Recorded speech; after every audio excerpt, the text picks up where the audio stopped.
I'm so excited to finally share the live interviews from my very first podcast tour. This episode features my interview with Lori Gottlieb at DAR Constitution Hall in Washington, D.C. Wow, everyone. I am so excited to be here tonight at the DAR Constitution Hall in Washington, D.C. with the one and only Lori Gottlieb. Give it up for Lori, everyone. Now, Lori has been a dear friend for the last few years and has been one of our most popular on-purpose guests. She's been on the show at least 3 times, and we're going to have her back on every year that she possibly can. So, Lori, to do this in person when we're usually in the studio is a real treat. So thank you so much for flying out as well. I'm so grateful that you're here. Oh, I'm so happy to be here with this wonderful crowd in DC.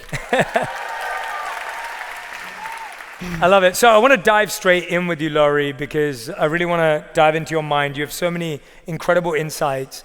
And something we've been talking about tonight is this idea of being worried about what people think of us. And the hardest person's perception that we take the most seriously is our partners. Yeah.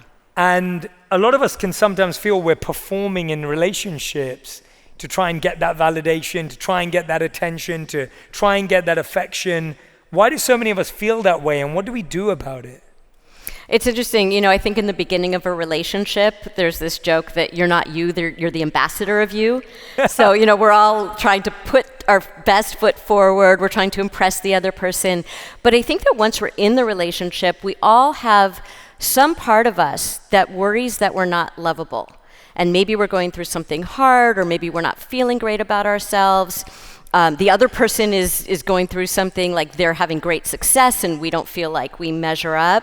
And so I think what happens is we feel like we have to earn our love, that we're not enough just to be there, that we have to somehow earn it through these external criteria. Like I have to be so attractive and so funny and so entertaining and, all the things. And what you do have to earn love, by the way, but you earn it by being relational. So people want to be in relationships with people who are relational. They don't want to be in relationships with people who can't listen, aren't emotionally generous, those kinds of things. But I think that, when we think about performing in a relationship, that has to do with, I don't believe that you will love me if I don't earn your love. And that's a belief that we need to get rid of. How do we do that? Well, I think you need to understand that that's not the way that you earn love. So the way you earn love, as I said, is being relational. It's not about all of these other things that we try to do, like I need to look this way or be this way. The person cares about you. They're with you. So you need to show up. And I think that that's really the answer is how can you be in a relationship with somebody? You have to show up. Otherwise, if you're just in your head the whole time, you're not even there. So many of the people that I speak to, and I'm sure a lot of you can agree with this, I think a lot of people feel that at one point in their relationship, they find that their partner doesn't want to open up, doesn't want to talk about their feelings, isn't comfortable being vulnerable, and may actually be more closed off. So I often find in a relationship, there's one person who wants to talk about everything, and then the other person doesn't want to talk about anything. And so even though we want to be relational, you often find that one person doesn't, whether they don't have the emotional capacity, whether they don't feel they're ready, whether they don't even allow themselves to think about these things. What do you do when you're in a relation? Can everyone relate to that, by the way? Just make some noise. Yeah. All right. When you're with someone like that, what do you do? Where do you start? Because you want to be with them. They're not being relational. They don't want to listen to you. They don't want to talk about their life. How do you navigate that? First of all, I think it's really important that you notice that at the beginning of a relationship. So many people will say, oh, this person doesn't really open up, or they're not really there, they're not really being vulnerable with me. But that's okay, because that will come. And then you keep going and you think, okay, well, it will come later, but it's still not coming. Why do we do that? Why do we ignore that? Because it's almost like attribution bias. It's like you want to attribute certain traits to the person that they don't actually have. And that's why I always say at the beginning of a relationship, you want to bring things up. People are afraid to, for the reason that we said, we want to be the ambassador of us at the beginning of the relationship. But actually, you want to bring things up early and often. And that's because relationships are like cement. If you let the cement dry, and so you say, okay, this will change later. Then you're going to have to get out a jackhammer, dig everything up, right? It's really hard. But if there's still room, you can say to your partner, hey, I'm having trouble making contact with you. What's going on? Is there something about the way that we're relating? Why is it, I really want to get to know you better, but I'm having trouble really understanding what's going on inside. And some of that is gendered. Okay, so some of it is, a lot of times men feel like if I open up and be vulnerable, then I'm going to be perceived as weak, or I'm going to be perceived, differently. And there's some part of women that we need to learn to provide space for men to be vulnerable. Because what happens is when I'm doing couples therapy, what I'll see is if it happens to be a man and a woman, I will see that the woman will say to her partner, I'm so glad you're here. I really want to talk about all this stuff that we can't talk about. And I want you to tell me what's going on. I want to really know what's going on inside of you. And then he opens up. And then maybe he tears up. Maybe he starts crying. And she's like, whoa, right? So part of it is, I don't feel safe when you don't open up to me. But I also, in a weird way, and I can't explain it, I don't feel safe when you're crying either. So we need to make sure that we are providing the space for the partner who's not vulnerable to be vulnerable. We can ask them what would be helpful. And I think we just don't ask the questions and then we say, well, this person's not capable of it. They might be very capable of it if you give them the space. We're all looking for that safety. Yeah. And we're so scared that if we showed our true selves, then it wouldn't be a safe space anymore. And that maybe that part of us will be too hard to handle, too hard to hold, too hard to embrace. And so we just lock it up inside and we never share that, we never show that.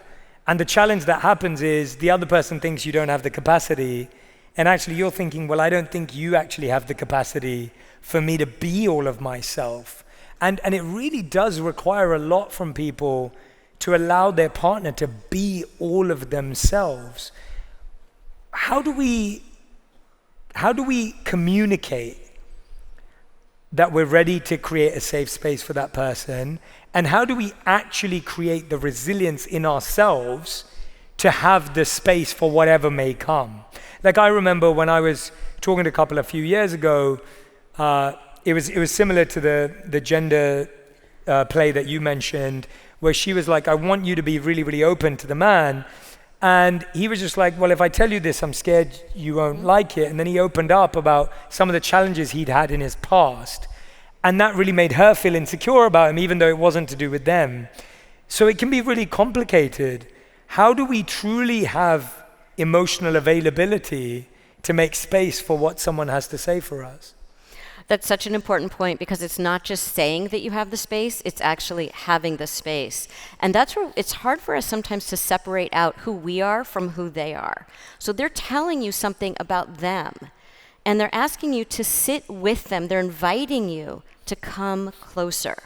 And we think, oh, they're telling me something that feels threatening to me.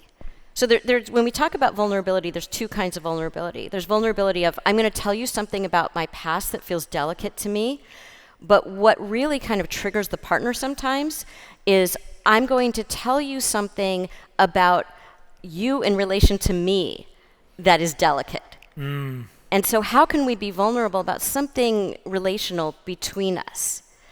And that's where couples get into a lot of trouble, because instead of hearing the other person, they're getting defensive, they're feeling blamed, they're feeling criticized, when really the invitation is, please come closer. I trust you and I feel close to you. So isn't it funny how we hear the opposite message? We hear like, something's wrong with you, you're damaged, I'm criticizing you. That's what we're hearing.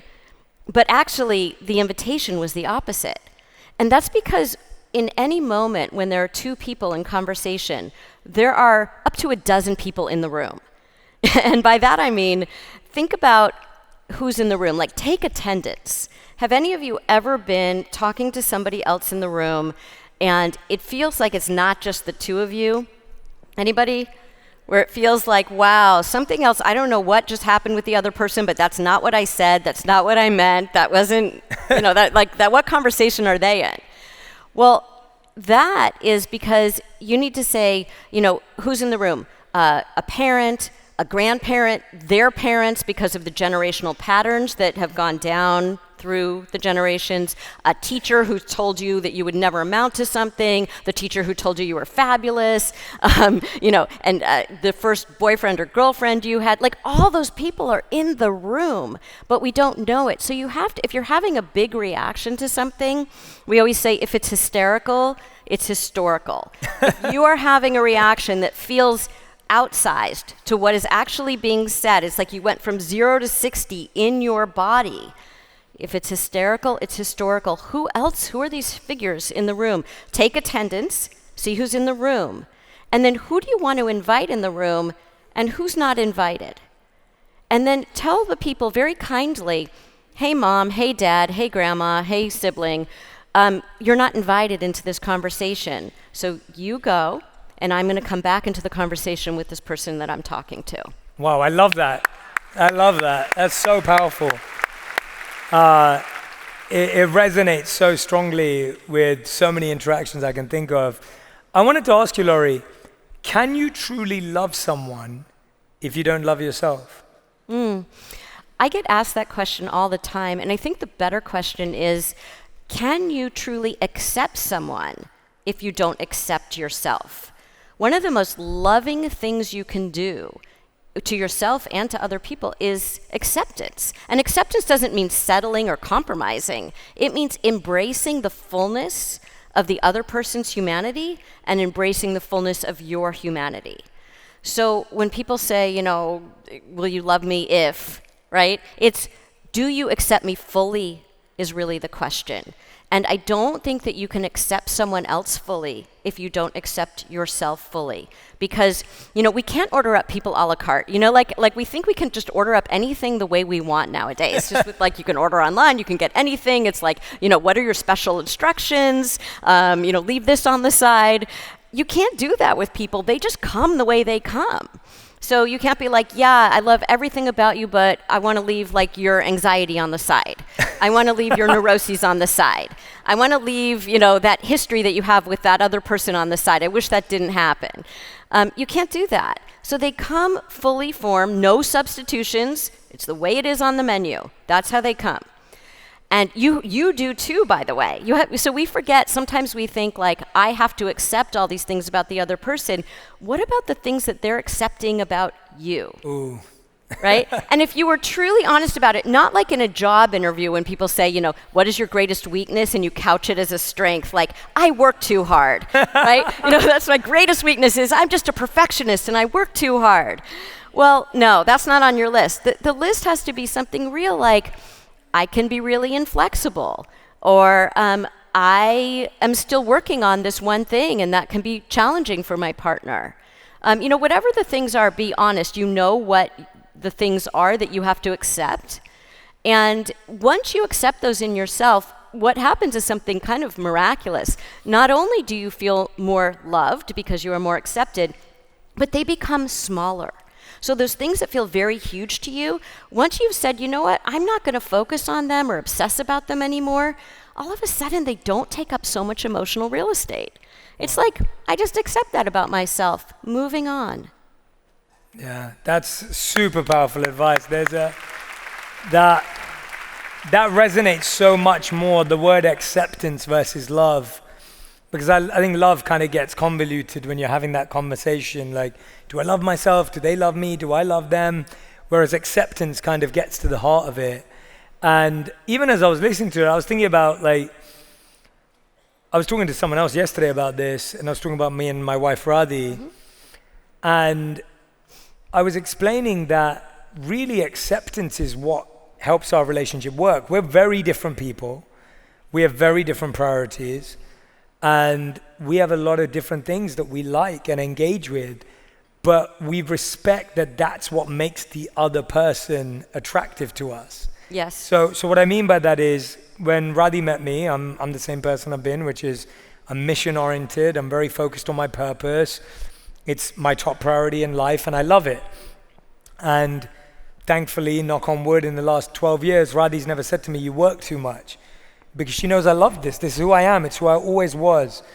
And for Radhi, her top priority is her family. She loves them, her niece and her nephew, her grandma, her mom and dad, like her sister, like that's her top priority. And so she loves visiting them in England and going back, even though we live in LA. And I love that because I'm like, the reason why Radhi is so lovable is because of her loving relationship with her family. And so it becomes an acceptance point of recognizing that it's almost like you don't want to take away the secret sauce that makes your partner, whether it's their ambition, whether it's their love for their family, whatever it may be. And when you respect it and accept it, it allows for things to blossom. Whereas when you try and take it away, you actually end up becoming their kryptonite. Yeah. And you're making them weaker by taking away the very thing that they value. Does that make sense? Yeah, I think of relationships as almost like a relationship is like a startup. It's like you're co-founding this whatever you're building. And every single relationship, it's like a snowflake. It's unique. There's no other relationship out there like it. There will be overlap. But the fact is, these two individuals coming together are creating something that no one else can create. And so if you take away something from one of the other people, that might be something that really adds to the richness of the relationship.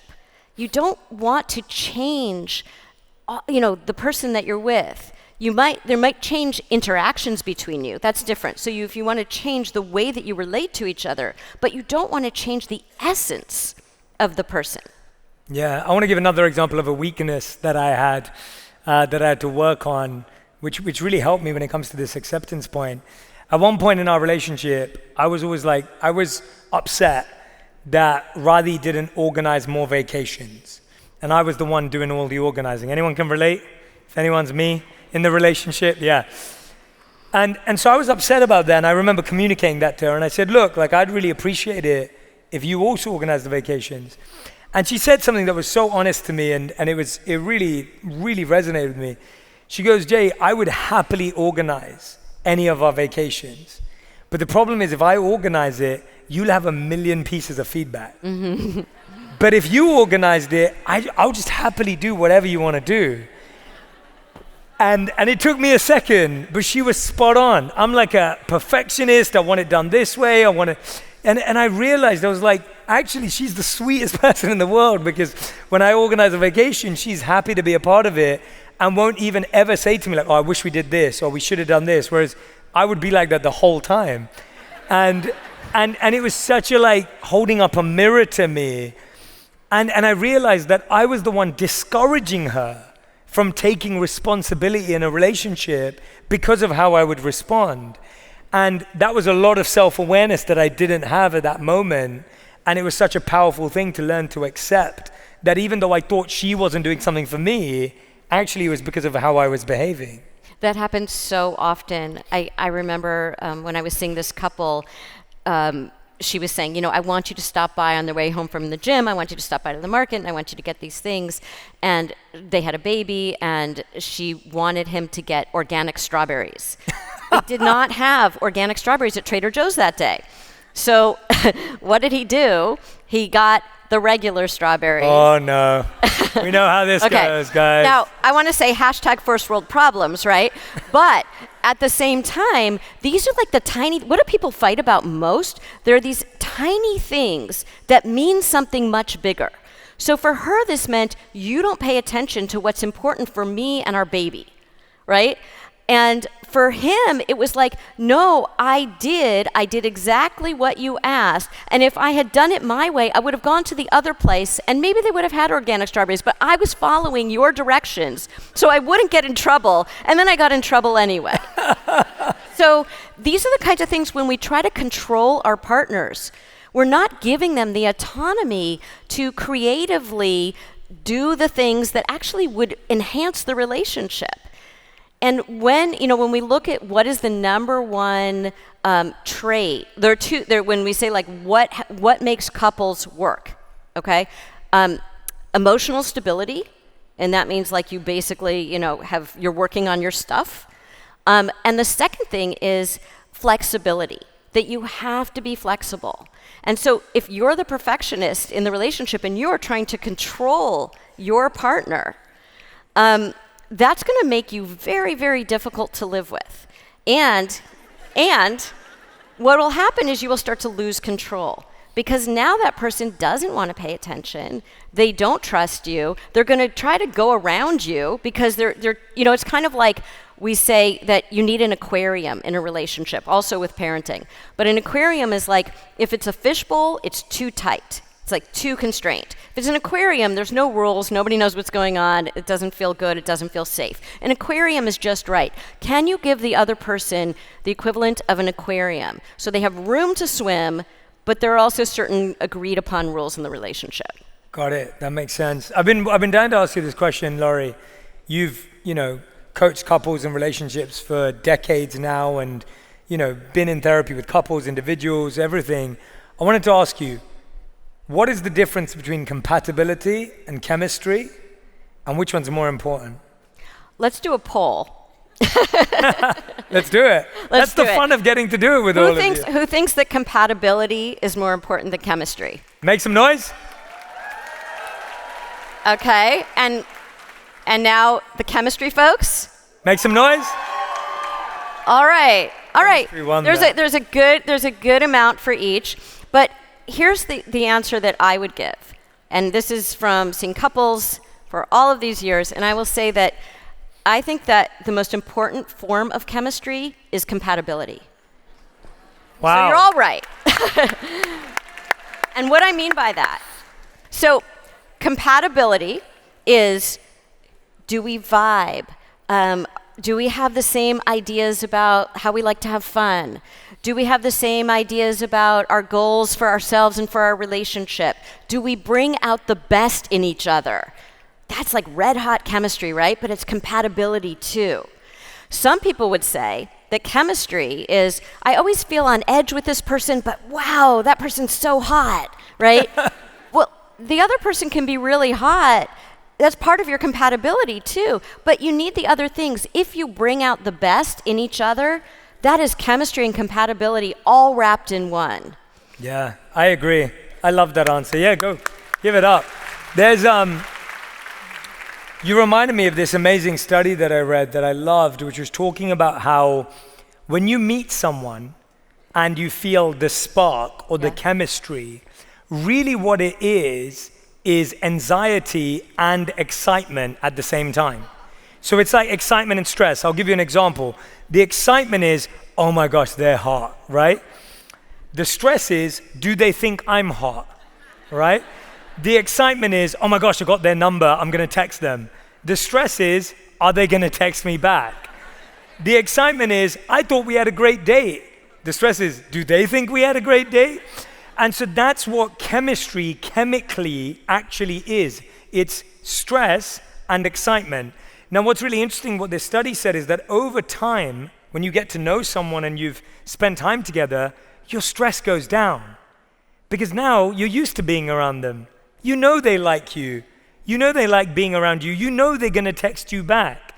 And so because the stress goes down, excitement kind of starts to diminish, and you now think it's boredom, when actually it's peace, right? So it's this really weird idea that compatibility is boring and chemistry is exciting, but really real great compatibility is a sense of peace, that we actually feel peaceful around each other. I now don't feel on edge around you, and I don't have to worry about whether you like me.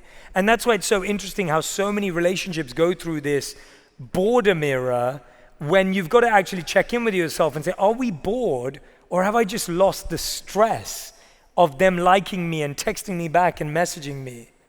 Right, but what you get instead is you get the dopamine of this person loves me, right? Like there's something, all of the people who are dealing with what you said of, the date went well. Did they think the date went well? I got their number. Are they going to call me back? All of that.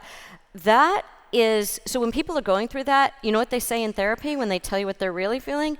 They say, all I want is to feel safe. I want peace. I want all of that, right? I just want to feel good, and I know that this person likes me, and I want to have fun with them. That's what they want. And then when they have that, they say, oh no, I want the other thing. I want that other thing at the beginning. You weren't happy at the beginning. You were stressed out all the time. You were like, is the person going to call? What's going to happen? What did it mean that the person waited this many hours between the text and the time that, right? Nobody enjoys that. They think they did in retrospect, but at the time when they're reporting it, they're like, I hate this. Yeah, that's so true. That's so true. We forget very quickly how anxious and nervous and stressed we were at the start when we were dating someone, and what that looked like.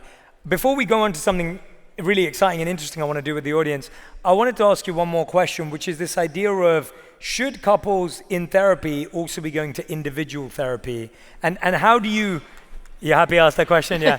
How do you figure that out? Like, do you go individual therapy? Do you also do couples therapy? Do you only do couples therapy? Like, how do you figure that out? I think that in a lot of ways, couples therapy is individual therapy, and at least the way that I do it. And what I do is, before people come into therapy, I say to each person separately, if you are going to be the best version of yourself in this relationship, regardless of what the other person does, what do you want to work on? What is one thing that you want to work on? And I ask each of them that. They don't tell each other what it is. It just, that's their sort of individual goal in the therapy. And so no matter what happens in the therapy, the whole time they are working on, each of them is working on that one goal. And guess what happens? As each person is kind of doing their individual work, you don't change another person, but you influence another person. So now, I am being more aware of this now, and look at the effect it's having on the other person. It's a virtuous cycle. So instead of like the vicious cycle of, well, we're doing this dance and what I do upsets this person and what they do upsets me, it's like, I'm doing something different and they're responding well to it. And now they're responding well to it and they're responding well to it. It keeps going back and forth. And I think that's so interesting because, often in a relationship, we have this way of thinking like, if I snap at you, it's because I was tired and my boss was really demanding today. If you snap at me, it's because you're disrespectful and you don't care about me. Right? That's real, yeah. So what happens is we have context because we know in our own mind why we did what we did. And we think we know why the other person did what they did, but we have zero context for it. We don't know. And because we feel hurt by it, we don't ask. So I think it's really important to consider that we don't know the whole story. And so when you're doing couples therapy, you're working with the individuals at the same time. You can't just work with a couple, and you can't just work with like, here's our problem. It's like, here's my stuff, here's my history, here's like all the 12 people I'm bringing in the room. Here's you, your stuff, your history, the 12 people you're bringing in the room. Let's disinvite the people who don't need to be here. Let's talk about what is going on underneath the problem of who's doing the laundry. Yeah, well said, Lori. Amazing. All right, well, the joy of doing this live with all of you, usually we're in a studio, the joy of doing this live, first of all, I just want to say how much this means to me because I absolutely love this. I wish we could do every podcast like this. Like, it's so fun to see what resonates with you and what connects with you and what you relate to. But I just want to get a show of hands. How many couples do we have in the house tonight? Raise your hand if you're with your partner tonight. Okay, amazing, quite a few, I love that. Now look, every couple, as I was sharing with me and Radhi too, every couple goes through disagreements and things like that. I want to give someone the opportunity to have and do an exercise with Lori on stage right now. So if you have any couples that would love to join us on stage, raise your hands. I'm going to come out and talk to you. Raise your hands. Hello, this is going to be fun. Hi. Hi, it's going to be super fun. All right.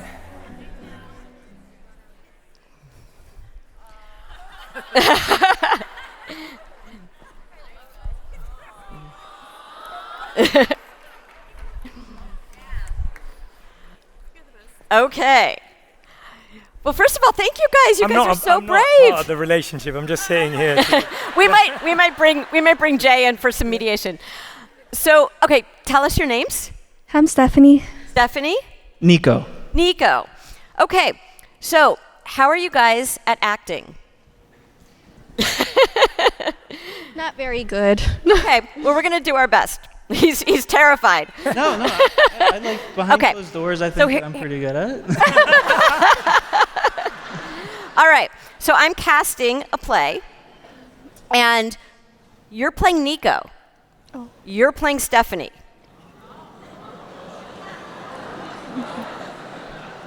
Nico. Okay, what is this person's name right here? Everybody say it. Nico. I'm Nico. Good. What is this person's name over here? Stephanie. All right. So I want you guys to hold with a non-mic hand, hold hands. And we do this a lot in couples therapy because your nervous system calms down. It keeps you connected. And Nico, can you tell me what the issue is with Stephanie? And when I say what the issue is, not just what the issue is, but what does it make you feel? What comes up for you? I guess just like worry and stress, just overwhelm of emotions. Yeah, but what's the issue? What is the issue that you guys are disagreeing about? I guess the worthy of yourself. Meaning, so what happens between the two of you when you're disagreeing about? I guess I just don't sometimes feel like I level up to the expectation of how I should be. Oh, how Stephanie wants you to be. Tell me more about what you think Stephanie, what Stephanie wants from you. What does Stephanie want you to be like? I guess just the best I can do in any aspect, as a mom, as a partner, just to be able to be present for the other person. So Stephanie wants you to be a good mom? Listener. You're Nico. Yeah. Wait, I'm getting confused. I'm confused. You're Nico. You're Nico. Yes. Right. So you're Nico. It's okay. It's hard to get into the mindset of Yeah, the I other just person. feel all So together. you're Nico. I'm Nico. Okay. Okay. So I think And Stephanie and Stephanie is not listening to this. Okay. So Okay. I'm So Nico. you're Nico, and you're telling me what you feel like you can't tell Stephanie about. How does she make you feel about whether you're living up to her expectations? I'm confused.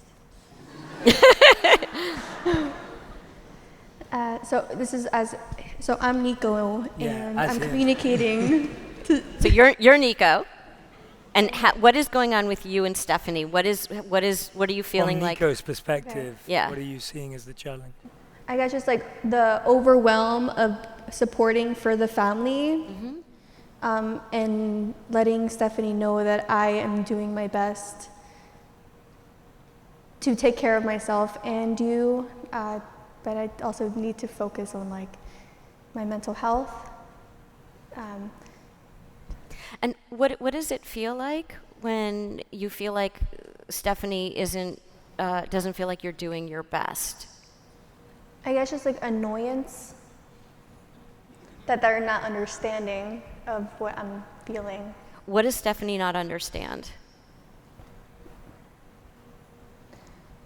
That I also need to have me time. Okay. And what happens? Why do you think Stephanie has trouble giving you the space to have me time? Because I think she also wants me time, and that understanding that there's a balance, and if you get this, I have to have that too. Okay, so it has to be sort of equalized in Stephanie's mind. Yes. But not in your mind. Right. Okay. All right, Stephanie, what's going on for you? So, right, I can see why this is hard to switch into that mindset. Yeah. So, Nico works from home and he goes to his computer early in the morning, and I have to, obviously help out with Natalia, our baby girl, and I might see him that he might go for a run in the middle of the day, and there's something that, and I think that Nico does that because he just wants to clear his mind and he wants to provide for his family. But, maybe if I do something that's not necessarily me being glued to my desk, then Stephanie might, or Nico You're you are. I get upset if maybe I don't see Nico if he's not 100% working at his desk, and he might be doing something that, you know, he might be dedicating time for him, and I'm not getting that, and I'm, you know, I also want to be doing my things, and I'm not able to do that, and I'm jealous that maybe Nico is doing that. You know why you guys are having so much trouble remembering who the other person is? Because you have the exact same complaint. Is that? That you both feel like the other person doesn't give you enough me time, and the other person doesn't understand why you need it. Right. So this is interesting because normally when I do this with couples, one person has one perspective on something, the other person has a completely different perspective on it. You guys literally have the same complaint. So what I want you to do is I want you to imagine, while you're in your roles, how you come across to the other person. So I'm going to bring you back to your actual selves. So you're Stephanie, you're Nico, okay? I want you to act out, Stephanie, how you think, and make it really big, and make it really, you know, like exaggerated. How you come across to Nico when you're frustrated with him and you want me time, or you don't like him having me time. I feel like I sometimes act like a child. Just Well, let's see it. Let's see. Actually, Oh. go for it. And by the way, this is we all have these moments. They're normally not on a stage. So please know that every single person in this audience has done this just in the privacy of their own home. Or on my couch. Goodness gracious, babe, you don't listen. I need to just do me, have a moment for myself, stop thinking about yourself, and just listen. Baby, I have a lot. Okay, no, wait, I'm not actually going to respond. I'm ready. That was a great performance. Okay, Nico, tell Stephanie what it feels like when she does that. About you. Oh, you're only going to talk about you. You're not going to say you this, or you're going to talk about yourself. I feel. Yeah. Baby, you know how I like to be approached. I'm very just big on, you know, thinking before you say something. No, you're telling her. You're telling her. I don't like triggering words. I don't like it when. I'm going to give you some like a multiple choice. Okay. Because we don't know. We need like, it's almost like, you know, we didn't get a lot of training on like what are the feelings, right? We know like mad, sad, happy, but we don't know anything in between. It's like we know the primary colors, but we don't know the shades. What I saw here was I feel angry. I feel shame. Does that resonate? Yeah. Okay, tell her about the shame. It's like how I'm trying to fix this. No, just tell her what the shame is like. I feel. How it feels when when she says that to you, when she acts in that way to you, how does that shame feel to you? Yeah, I feel like I'm trying to juggle a lot, and it doesn't make me feel like heard, or my point of view is being listened to. You know, I just wish that it was more of a conversation instead of like an attack. I want to go back to the shame only because I think that that's sort of the core of what does it mean if you disappoint her? So she's disappointed by you, rightly or wrongly. I'm not going to get into that, although I do have an opinion about it. But she's disappointed, and she's saying, I want to feel safe. I want you to provide. I want you to use your time well. I want you to be productive. And you feel like, if I don't do that for her, then I feel bad about myself. Tell her about the part that it makes you feel bad about yourself. Oh, okay. Yeah, baby, you know, I'm very supportive of you, and I do feel bad when I see you stressed out in those situations, and you know, I do want to make sure that you get as much time as possible. It's just hard for me to. But you're talking about her, and I want you to talk about you. And this is really hard. But what is it? What happens for you when you feel ashamed? Like, I can't measure up to what you want, so I'm going to shut down. I'm going to stop listening to you. What happens to you? I do shut down. I guess it's hard sometimes to have that conversation and listen, and I just, shut down. I don't. Can you act out for her what a different approach would be for her to say what she wants to say, but it doesn't look like the way she approaches you? How I would want her to. Yeah, what would you like her to say to you instead? Baby, do you think I can, between 1 and 2, have some me time? Well, when she's feeling like there's a contest between who gets more me time, what would you like her to say to you instead?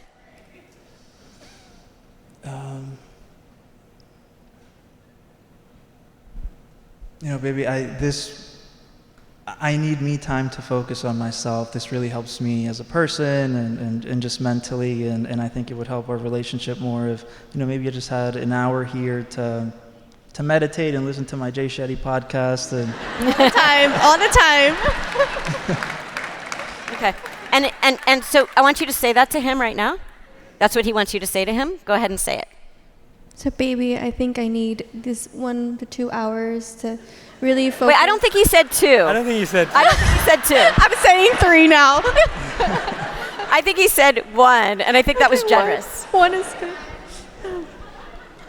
So I need this hour to focus on myself and my mental health, and it'll make me, listen to my Shetty podcast.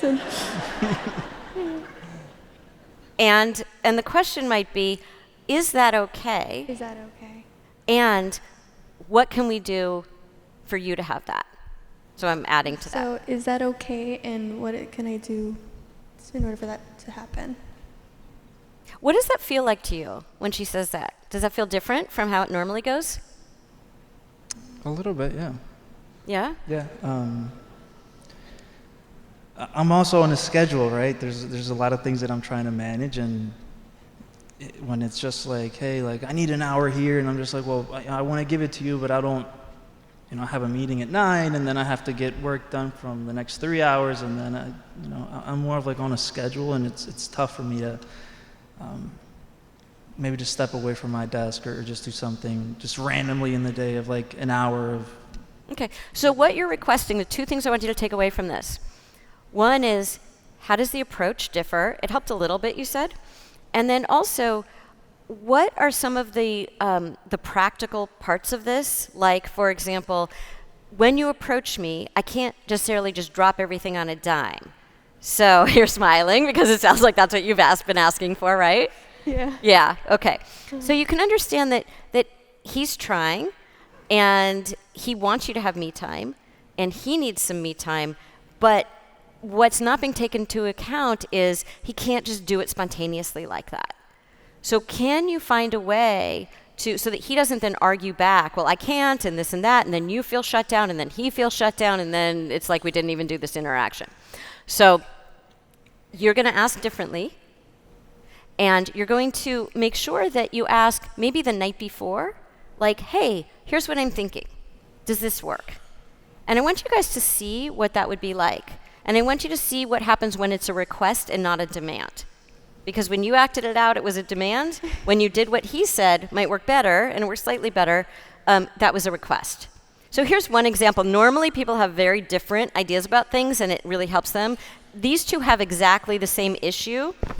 So this exercise was a little bit different, but I hope these 2 takeaways are going to be helpful.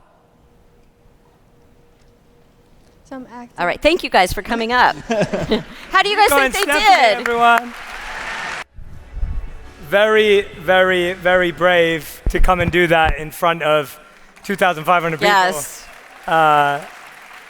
It takes a lot. And as you can see, I love what Lori was doing because it really shows us, we don't get to sit inside of these exercises. We only get to sit inside of our own.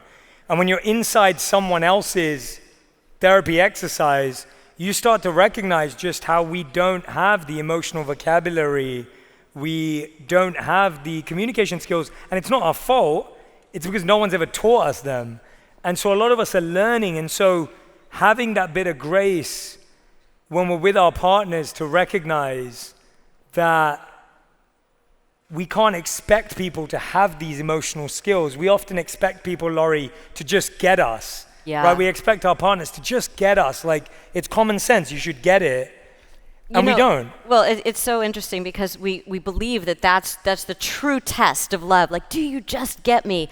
And it's interesting because you think when we're babies, we don't have words.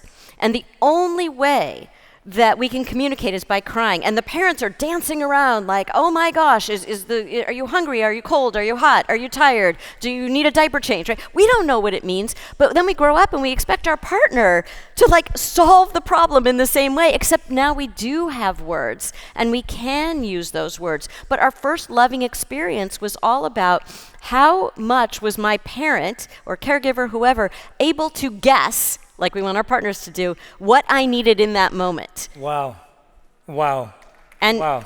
And now what we have instead is, so then we have words and we can say, hey, I'm hot, I'm cold, I'm hungry, I'm thirsty, I'm tired, right? And we learn how to do that. Somehow with our partners, we think, I don't need to tell them that. They should just know. Because it's our early experience of loving. It's our earliest, is of being loved.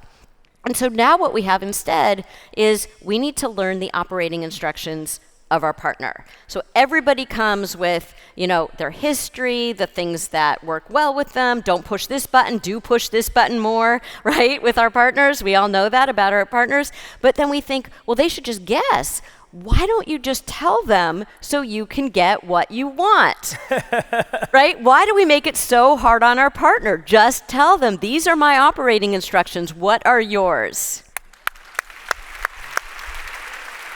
I want to give a big shout out to Nico and Stephanie for having the courage to do that. And I want to take it out to all of you. I want to take some of your questions. Me and Lori are both here. Yep. Would love to answer your questions. Paige, where are you, Paige? There you are.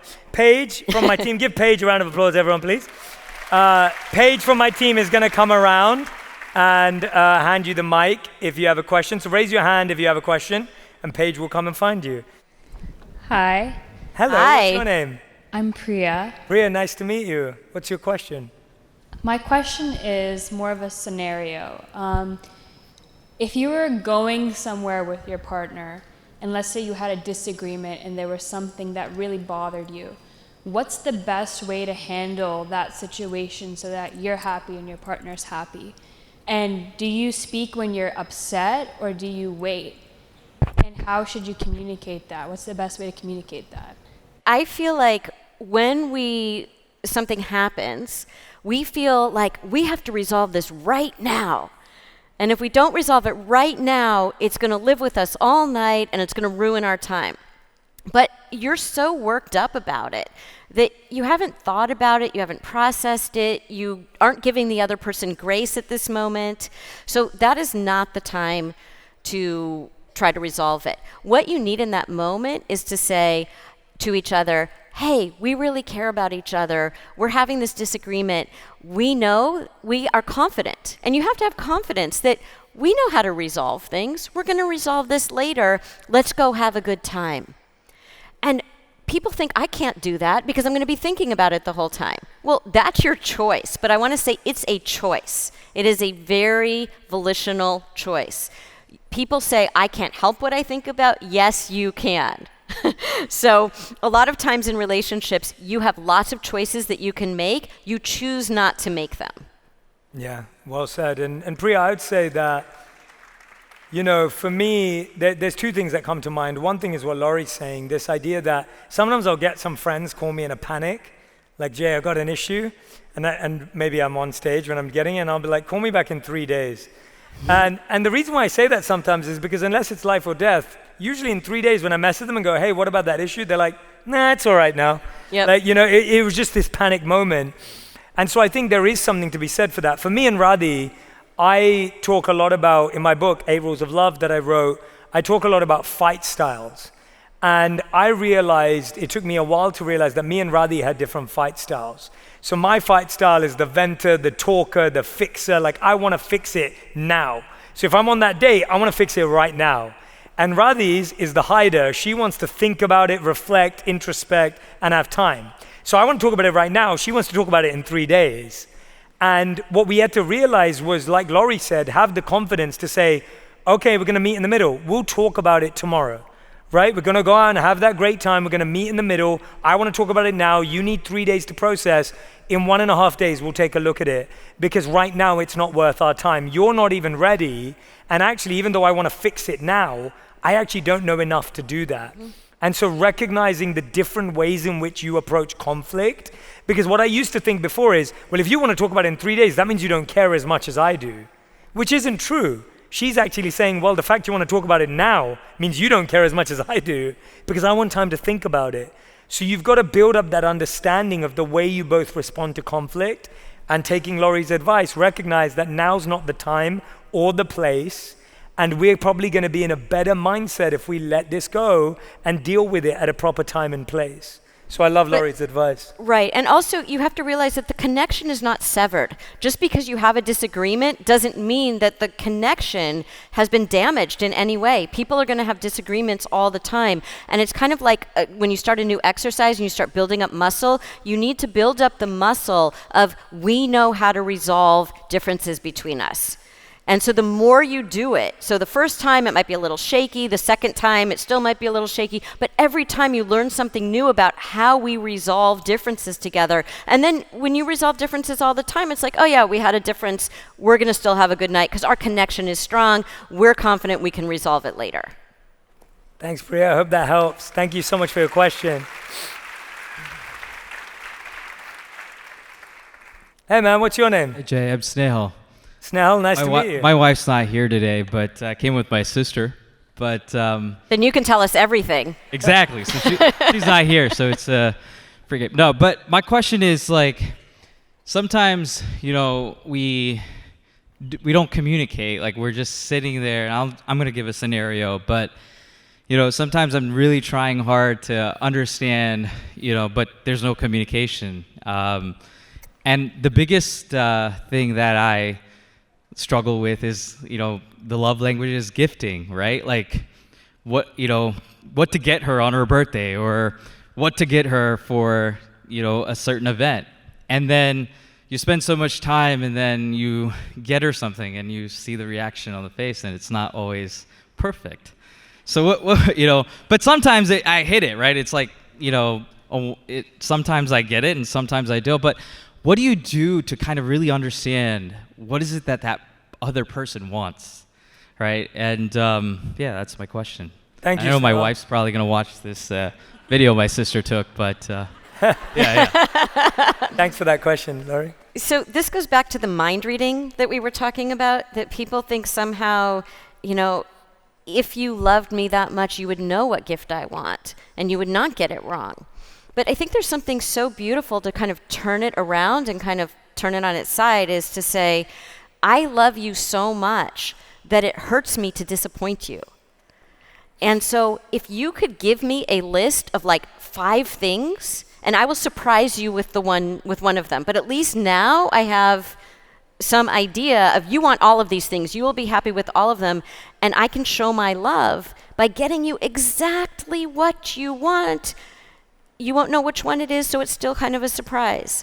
But I think that we have to understand that there's different ways to love people, and one way to love someone is to say, making you happy is my way of loving you. So can you help me with that? Yeah, I completely agree. I think that, so when me and Radhi first started dating, my love language was gifts, as in I like receiving gifts. But I like surprises. And this all goes back to childhood. My mom, we didn't have a lot growing up, but my mom would surprise me with the one gift I always wanted on my birthday, right? And it could be the smallest thing, but I remember it so well. So when I first started dating Radhi, and I hadn't really thought that through, and I wasn't aware of that, I wanted her to surprise me with a gift. So she kind of knew that I wanted a tablet, right? And my birthday came around, this tablet-sized box was there, it was wrapped up in gift wrapping, whatever. I open it up, I take it out, it's a tablet box. It's an Asus. What the hell is an Asus, right? And I'm mortified. I'm like, what's an ACEs? Like, I was trying to read it. I'm like, am I even reading it right? Is it SUSE? Is it ACEs? Is it like, and I'm like, tablets are iPads, right? Like, there's an iPad or there's nothing. Like, there's nothing else. And so I am mortified that she got me an ACEs. And I remember talking to her about this, and then she was like, yeah, but I spoke to my dad and my brother-in-law, and they were telling me ASUS is the best deal and the spec is really good. And I'm like, my mom doesn't care about what the best deal is. I just want the best tablet. And so I've been there. I know what that feels like. And gifting in our relationship was a long time conversation. And it really did take that, where it got to a point where I was like, I'm setting up the person I love for failure. I'm literally setting them up for failure by wanting them to guess, wanting them to get it right, wanting them to know the perfect thing. I'm setting them up for failure. And guess what? No one wants to feel like a failure in a relationship. And so when you can openly say that to someone, to Jalak, and saying, hey, look, like what Lori was saying, like, I don't want to feel like a failure. Like, I love you. I want you to have the best birthday ever. But I need you to help me understand what that looks like for you and what that means. And yes, I hope that one day I will be able to understand, because we've talked about it so much. But without the communication and without that, I just won't know, right? I just won't know. And so it's hard in your situation because you're on the receiving end, you're the Radhi in the relationship. But that's where we got to in the end. And I realized, and obviously over time, I realized how wrong I was from my approach and my perspective on it. And it made me realize how much our childhood, as Lori was saying earlier, has programmed us to believe what a perfect birthday is. Now I've changed my views on what a perfect birthday is because of that negative experience, because of making the person I love feel that way. And so I hope that stays with you, to take Lori's advice, to really communicate that, to make that point that, hey, I want you to have the best birthday. I don't want to let you down. I don't want to feel like a failure. I want you to have something amazing, but I need your help because I can't read minds. I wish I could, but I can't, and no one else can. By the way, not even Radhi can. And, Jay said that, he's kind of like you. So hopefully that helps too. And I think that childhood stuff is so important because we think, if you were someone who got everything, your mom did it perfectly, then you think, well, that's what feeling special is like. So if she doesn't do that, then she doesn't think I'm special. Or if you did get the gifts that you wanted because you think my parents didn't really know me, like I was an artist and they got me like a baseball bat, it's like, what? Like, do you even know me? That's what then you project that onto your partner. It's not that your partner doesn't know you, but the fine tuning of it, sometimes they need some help. Absolutely. And I realized I did tell my mom. She was just sneaky at finding out. Yeah. Like, it's not like she knew. I would tell her. I was like, I want a Power Ranger. It was very Yeah, that's basic. sneaky, Jay. It was very bad. That's really sneaky. Yeah. I want a Power Ranger. But it's like you did. Like, they didn't read your mind either. Like, right. They would find out in a multitude of ways. All right, next question. I actually had to write mine down because I thought I was going to get nervous. Okay. So my question is, am I being selfish or showing narcissistic traits for needing more time and attention in a relationship? Or is it valid to simply express what I needed to feel connected and valued? So if you were to ask Instagram this question, you guys all know what the answer on Instagram is, right? No, you're not a narcissist. You should have all the time and attention that you need, right? That's the Instagram answer. I have a slightly more nuanced answer. And I think that we have to really understand that being in a relationship is relational, that the person that you're with has needs too. And so when for them it feels too demanding, the question is are they getting their needs met too? Because usually when they think the other person's too demanding, it means that there's not enough room for both of you in the relationship. So that's really your guide. Like, do both of you feel like you're getting your needs met? Do both of you feel like there's enough room there? So it's not just a cut and dry, well, they should, of course, all of my needs should be met for how much time I want to spend with them, or, right? It's a conversation and it evolves. I think it comes down to a few things. The first thing I'd say is, are you clear about what that means? Mm-hmm.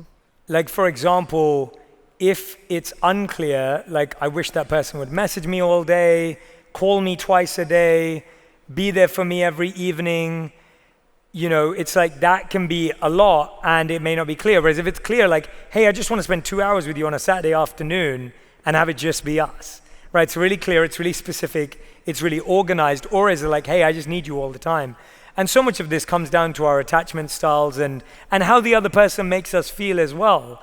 I think the challenge we have in this, in your question, is we don't know enough about the other person in the relationship.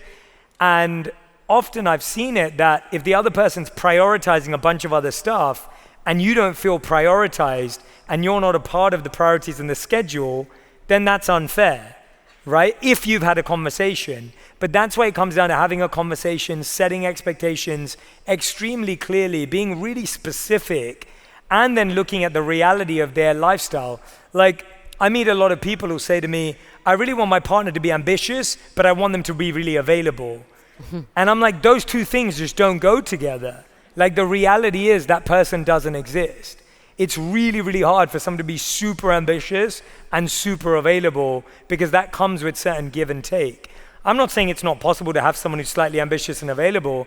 I'm saying that having both in their most extreme form is unrealistic. And so I think it's really looking at the complete person rather than this one area of them, because they may be really great at a bunch of other stuff and they need to improve in this area, or they're not great at any of it and they're not good at this area. And then you've got to really look for what you deserve and not settle for less. And I want to say one thing. You used the word narcissist. It is not narcissistic to have needs. Yeah. So a narcissist is someone who is all about themselves. But that doesn't mean because you have needs and you want to spend time with your partner, even if those needs are maybe more than that partner wants or can deal with, you're not a narcissist. Agreed. You're human. That's human. We want to connect. We have needs. Absolutely not a narcissist, for sure. It's good we're clarifying that. We'll take one last question. I really love you, Jay. You're recent. Love you too, Caitlin. I'm learning about you. I really appreciate you. We're talking a lot about couples and relationships and everything that you've talked about today. How does that apply to couples that are experience neurodivergence? Because when you're saying, you know, in the role play earlier, I was thinking, yeah, like an hour would be great. I'm like, but if you're neurodivergent, like myself, it's really hard to go from one task to another, to another, to another, to another. Like it's task switching and executive functioning. And so you're talking a lot about, it just feels like. Caitlin, in this scenario, you're the neurodivergent person or your partner My question is, how do you, everything that all the advice that you've given for couples, how would that be different or the same for a couple that has someone with one person that's neurodivergent or both? Because my husband is also neurodivergent. So it's a learning curve and it's wonderful. But everything that you're talking about applies differently. Mm-hmm. And so, hello. So I'm just trying to understand what that looks like. You know, I think that we are all, neurodivergence is on a spectrum, and we are all, whether we have a diagnosis or we don't have a diagnosis, we're all different from each other. And whether you have a diagnosis that makes it a little more challenging, regardless, we still have to learn who the other person is, what are some of their strengths, what are some of their challenges, what are some of our strengths, what are some of our challenges, and how do we communicate about them? And we've had, I see so many couples where, someone will say, well, my partner's on the spectrum, or my partner deals with this or that. And it's the same, there's like specifics to a specific diagnosis, but at the same time, the same kind of human issues around how do we communicate about our differences? What do we do with these challenges that maybe are a little bit more challenging because of this person's neurodivergence? But I think when people kind of try to label and get kind of stuck in, because of this is why I'm acting this way, or this is why my partner acts this way, we lose the person behind the diagnosis, and we never, ever, ever want to do that. You will lose so much about the person if you see everything through the lens of their neurodivergence.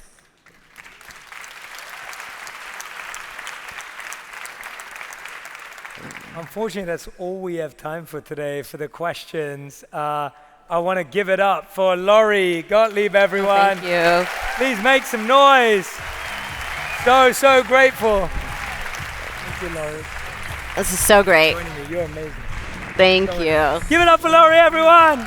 Thank you so much. Thank you. Hey everyone, if you loved that conversation, go and check out my episode with the world's leading therapist, Lori Gottlieb, where she answers the biggest questions that people ask in therapy when it comes to love, relationships, heartbreak, and dating. If you're trying to figure out that space right now, you won't want to miss this conversation. If it's a romantic relationship, hold hands. It's really hard to argue. It actually calms your nervous systems. Just hold hands as you're having the conversation. It's so lovely.